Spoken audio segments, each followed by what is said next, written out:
Hello everyone, welcome to learning chemistry YouTube channel. और आज भी हम लोग थर्मोडायनेमिक्स के टॉपिक को कंटिन्यू करेंगे, लेकिन आज हम लोग बात करेंगे कुछ न्यूमेरिकल्स की जो प्रीवियस ईयर आ चुके हैं इन जेई और NEET.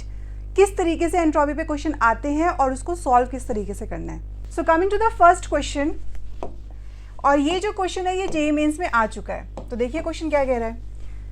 2 moles of O2 gas in a closed container is heated. O2 is a diatomic gas, उसके नंबर ऑफ मोल्स गिवन है दैट इज 2। ठीक है, उसे क्लोज कंटेनर में हीट किया गया। क्लोज कंटेनर का क्या मतलब होता है? क्लोज कंटेनर का मतलब होता है वॉल्यूम इज कांस्टेंट, मतलब वॉल्यूम में कोई चेंज नहीं आ रहा है। ठीक है, so that its temperature rises from 0 degree Celsius to 273 degree Celsius. तो जब O2 गैस को किसी पर्टिकुलर क्लोज कंटेनर में हीट किया गया तो जो टेम्परेचर है वो 0 डिग्री सेल्सियस से 273 डिग्री सेल्सियस पे इंक्रीज हो गया, बढ़ गया। आपको फाइंड आउट करना है चेंज इन एंट्रोपी, मतलब सिस्टम में जो चेंज इन एंट्रोपी उसकी वैल्यू कितनी होगी, किसमें? जूल पर मोल केल्विन में।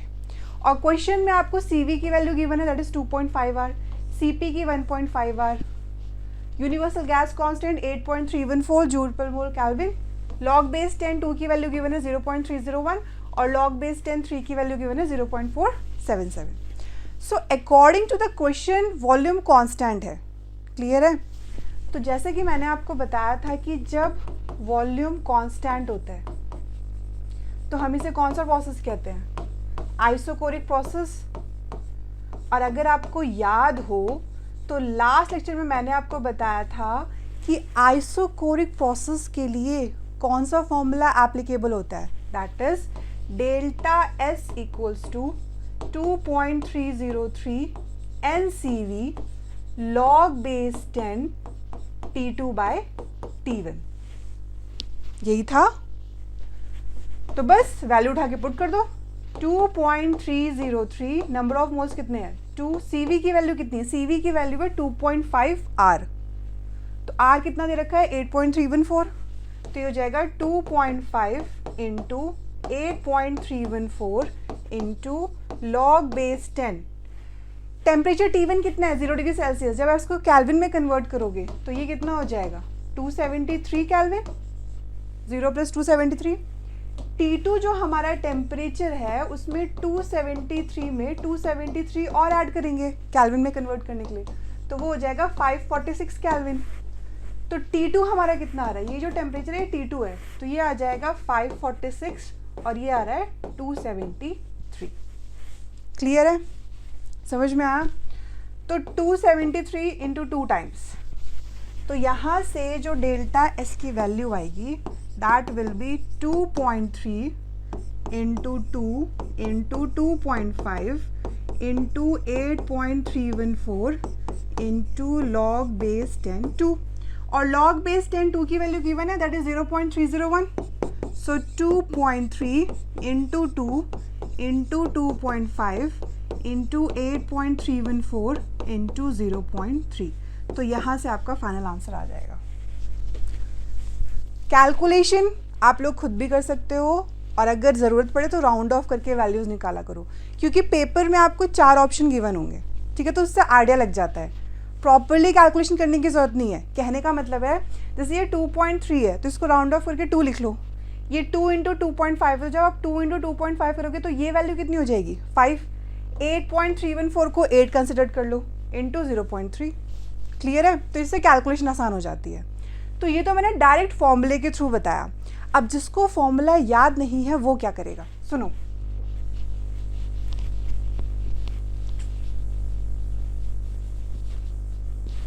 अगर आप लोग देखो ध्यान से तो यहाँ पर टेम्परेचर चेंज हो रहा है।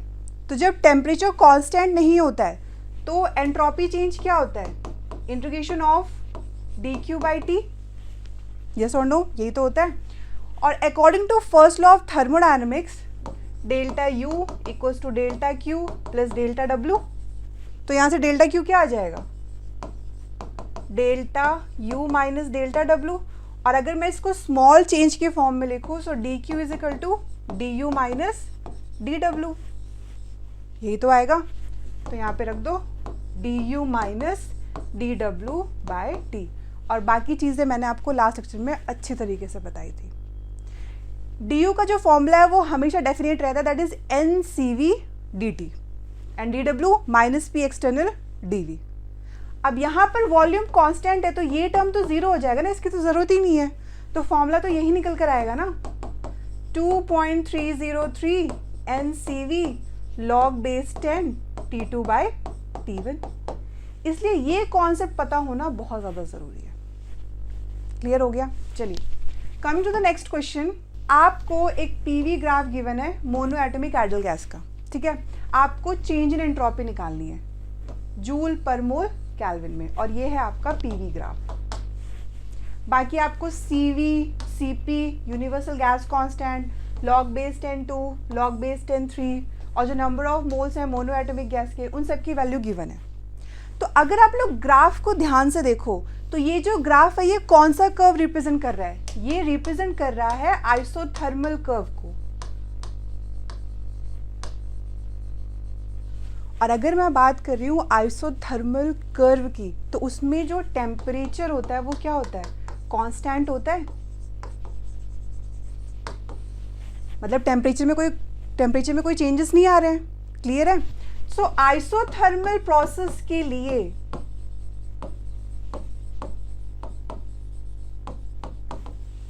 जो चेंज इन एंट्रोपी होती है उसका फॉर्मूला क्या होता है? 2.303 nr log base 10 v2 bye v1। यही तो होता है, बताया था मैंने कल के लेक्चर में, अगर याद हो तो। क्लियर है? कुछ नहीं करना, सारी वैल्यूज उठा के पुट कर दो, तो ये हो जाएगा 2.303। n की वैल्यू कितनी गिवन है? 2। r कितना है? 8.314 log बेस 10। अब बचा v1 और v2 की वैल्यू। v1 और v2 की वैल्यू ऑलरेडी ग्राफ में गिवन है। v1 कितना है? 1 लीटर। v2 कितना है? 3 लीटर। तो पुट कर दो, तो ये हो जाएगा 3/1। So this will be 2.303 into 2 into 8.314 और log बेस 10 3 की वैल्यू कितनी है? 0.477। बस कैलकुलेशन तो करनी है अब। क्लियर हुआ? क्वेश्चन में ना सारी चीज़ें गिवन होती है, बस आपको स्टेटमेंट ढंग से पढ़ना है, बाकी कोई घबराने वाली बात नहीं है। क्लियर हो गया? चलिए coming to the next important thing and that is entropy change in phase change. Entropy change in phase change मतलब एंट्रोपी की क्या वैल्यू आएगी जब फेज चेंज होगा। तो फेज चेंज का क्या मतलब है? जब सॉलिड से लिक्विड में कन्वर्ट हो, लिक्विड से गैस में कन्वर्ट हो, यही तो होता है। और आपको ये पता होगा कि जब फेज चेंज होता है तो टेम्परेचर क्या होता है? कांस्टेंट होता है। During a phase change temperature constant होता है, और अगर टेम्परेचर कांस्टेंट है तो चेंज इन एंट्रोपी का कौन सा फॉर्मूला वैलिड होगा? That is delta Q by T. यही फॉर्मूला अप्लाई होगा। क्लियर है? और जब मैं बात कर रही हूँ एंट्रोपी ऑफ फ्यूजन की, हमारा जो पहला केस है that is entropy of fusion. तो जब भी मैं बात करती हूँ फेज चेंज में, तो फेज चेंज के केस में जो एंट्रोपी होती है उसमें हम लोग बात करेंगे मोलर एंट्रोपी की। अब क्वेश्चन पुटअप होता है ऐसा क्यों? मोलर एंट्रोपी की इसलिए बात करेंगे क्योंकि जो एक मोल सब्सटेंस होता है ना उसका फ्यूजन होता है। अब चाहे जो प्रोसेस हो रहा है, चाहे वो मेल्टिंग प्रोसेस हो, चाहे वो फ्रीजिंग प्रोसेस हो, वो दोनों ही फ्यूजन प्रोसेस में कैलकुलेट कर सकते हैं। क्लियर हो गया? इसमें तो कोई डाउट नहीं। तो हम लोग बात किसकी करेंगे? मोलर एंट्रोपी की बात करेंगे। अब देखो होता क्या है बेसिकली, जब भी कोई सॉलिड सब्सटेंस लिक्विड सब्सटेंस में कन्वर्ट हो रहा है तो ये जो सॉलिड सब्सटेंस है ये भी कैसा होना चाहिए? 1 मोल। और यहाँ पे हमें लिक्विड सब्सटेंस भी कैसा मिलेगा? 1 मोल। तो जब भी कोई सॉलिड सब्सटेंस लिक्विड सब्सटेंस में कन्वर्ट हो रहा है तो हमें उसको हीट देनी पड़ेगी। मान लो हमने उसको हीट दी Q, ठीक है। तो जब सॉलिड से लिक्विड में कन्वर्जन होगा तो उसको हम कौन सा प्रोसेस कहते हैं? मेल्टिंग प्रोसेस कहते हैं। तो यही हमारा क्या हो जाएगा? टेम्परेचर। जो हमारा टेम्परेचर होगा वो कौन सा होगा? मेल्टिंग पॉइंट वाला टेम्परेचर। क्लियर है? ठीक है। तो जब हमने सॉलिड को लिक्विड में कन्वर्ट करने के लिए जो हीट दी, वो हीट कितनी होती है? वो होती है एंथैल्पी ऑफ फ्यूजन। उस हीट को हम लोग कहते हैं एंथैल्पी ऑफ फ्यूजन, और उसको हम लोग डिनोट करते हैं डेल्टा एच एफ से। और डेल्टा एच एफ अपने आप ही 1 मोल के लिए डिफाइंड है, ये चीज़ हम ऑलरेडी पढ़ चुके हैं, ठीक है। तो अगर मैं बात कर रही हूँ एंट्रोपी चेंज की, एंट्रोपी ऑफ फ्यूजन की, तो हमने कितनी हीट दी, ठीक है, और उसे कांस्टेंट टेम्परेचर से डिवाइड करना होता है। तो एंट्रोपी ऑफ फ्यूजन की अगर बात की जाए तो कितनी हीट दी हमने? Enthalpy of fusion that is delta H F, और हमारा टेम्परेचर कौन सा है? मेल्टिंग पॉइंट वाला temperature. So delta S equals to delta H F upon this. Clear है? चलिए, उसी तरीके से अगर मैं बात करती हूँ सिमिलर मैनर में किसके बारे में? Entropy of vaporisation. जिस तरीके से एंट्रोपी ऑफ फ्यूजन हो रहा था उसी तरीके से एंट्रोपी ऑफ वेपराइजेशन भी होगा। इस केस में क्या होगा कि जो लिक्विड है वो गैस में कन्वर्ट होगा, लेकिन कैसा? जो 1 मोल लिक्विड है वो 1 मोल गैस में कन्वर्ट होगा। तो जब 1 मोल लिक्विड 1 मोल गैस में कन्वर्ट हो रहा है तो उसे भी कुछ हीट देनी पड़ेगी। तो वो हीट कौन सी है? एंथैल्पी ऑफ वेपराइजेशन, जिसको हम लोग डेल्टा एच वी से डिनोट करते हैं। और अगर लिक्विड गैस में कन्वर्ट हो रहा है तो कौन सा प्रोसेस है? Boiling process. तो हमारा टेम्परेचर कौन सा हो जाएगा? बॉइलिंग पॉइंट वाला टेम्परेचर। तो यहां से जो एंट्रोपी ऑफ वेपराइजेशन आएगा वो क्या आएगा? Enthalpy of vaporisation divided by boiling point temperature. Clear हो गया? सिंपल सी चीज़ें जिसके बारे में आपको पता होना चाहिए, ठीक है। चलिए, अब कुछ क्वेश्चंस कर लेते हैं जो नीट में आ चुके हैं। सिंपल क्वेश्चन है, ध्यान से सुनना। क्वेश्चन कह रहा है for a liquid delta H F is 1.435 kilo calorie पर मोल। कोई लिक्विड है, उसके लिए डेल्टा एच एफ की वैल्यू गिवन है, मतलब enthalpy of fusion, and molar entropy change for fusion is 5.26 calorie पर मोल केल्विन। जो मोलर एंट्रोपी है फ्यूजन की वो कितनी गिवन है? 5.26 कैलोरी पर मोल केल्विन। आपसे पूछ रहे हैं मेल्टिंग पॉइंट कितना होगा, तो सीधे सीधे फॉर्मूला लगा दो, delta S F equals to delta H F upon melting point temperature. एक चीज़ का ध्यान देना, और जो बहुत ज़्यादा इंपॉर्टेंट है, that is unit. Delta S F की जो वैल्यू गिवन है दैट इज 5.26 कैलोरी पर मोल केल्विन। क्लियर है? डेल्टा एच एफ की वैल्यू किलो कैलोरी में गिवन है, तो क्या करोगे? 1.435 उसे कैलोरी में कन्वर्ट करोगे तो 1000 से मल्टीप्लाई कर दो पर मोल इनटू टेम्परेचर, यही तो है। तो यहाँ से मोल कैंसिल आउट, कैलोरी से कैलोरी कैंसिल आउट, तो ये आ जाएगा आपका 5.26 एंड दिस विल बी 1435। ये डेसिमल हट जाएगा ना, 1000 से मल्टीप्लाई करेंगे तो 1435 टेम्परेचर और यहाँ केल्विन रहेगा। क्लियर है? तो यहाँ से जो हमारा टेम्परेचर है वो क्या निकल कर आएगा? 1435 अपॉन 5.26 केल्विन। और जब आप इसको कैलकुलेट करोगे आपका फाइनल आंसर आ जाएगा। क्लियर है? अब तो कोई डाउट नहीं। चलो, coming to the next question. ये क्वेश्चन बहुत इंपॉर्टेंट है, ध्यान से सुनना। क्वेश्चन कह रहा है find delta S in joule per gram kelvin. आपको चेंज इन एंट्रोपी कैलकुलेट करनी है, किसमें? जूल पर ग्राम केल्विन में। For conversion of 1 gram ice to water. किसके लिए कैलकुलेट करनी है एंट्रोपी चेंज? जब आइस का कन्वर्जन किस में हो रहा है? वाटर में, और वो भी कितने ग्राम आइस का? 1 ग्राम आइस का। एट 273 केल्विन टेम्परेचर गिवन है एंड 1 atm प्रेशर। आपको एंथैल्पी ऑफ फ्यूजन की वैल्यू गिवन है that is 6.025 kilo joule per mole kelvin. तो यहाँ पे जो सॉलिड है वो लिक्विड में कन्वर्ट हो रहा है, एंथैल्पी ऑफ फ्यूजन ही तो हो रहा है यहाँ पे। मतलब हमें क्या निकालना है? Entropy of fusion. तो डेल्टा एस एफ क्या हो जाएगा?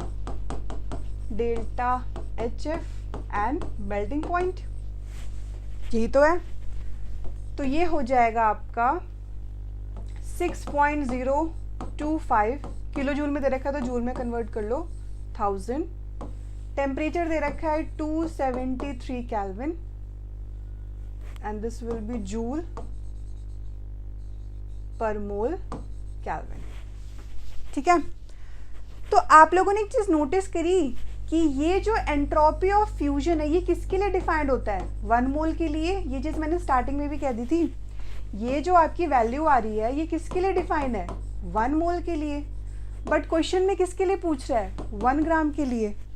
तो जो 1 मोल ऑफ आइस है उसके लिए जो एंट्रोपी चेंज की वैल्यू आ रही है दैट इज, इसको 1000 से मल्टीप्लाई कर दोगे तो हो जाएगा 6025 बाय 273 जूल। ठीक है, तो 1 मोल आइस का क्या मतलब होता है? 18 ग्राम ऑफ आइस। आइस क्या है? वाटर ही तो है, तो उसका मॉलिक्यूलर फॉर्मूला तो सेम रहेगा। तो ये हो जाएगा 6025 बाय 273 जूल। क्वेश्चन में पूछ रहा है 1 ग्राम के लिए। जब हम लोग बात करेंगे 1 ग्राम ऑफ आइस की तो वो कितना हो जाएगा? 6025 bye 273 into 18 joule and this is your final answer after calculation. Clear है? So class, this is all about entropy. Entropy का formula, entropy in different thermodynamic process, entropy का जो phase change होता है उसमें entropy की क्या क्या values आती है वो सब कुछ मैंने बता दिया। ठीक है, जो next lecture होगा which is really very important, that is based on Gibbs free energy, तो देखना मत भूलना। ठीक है, सो अगर आपको इस लेक्चर से कोई डाउट है या जो क्लियर नहीं हुआ है तो आप कमेंट कर सकते हैं। Till then keep smiling, keep shining and good bye.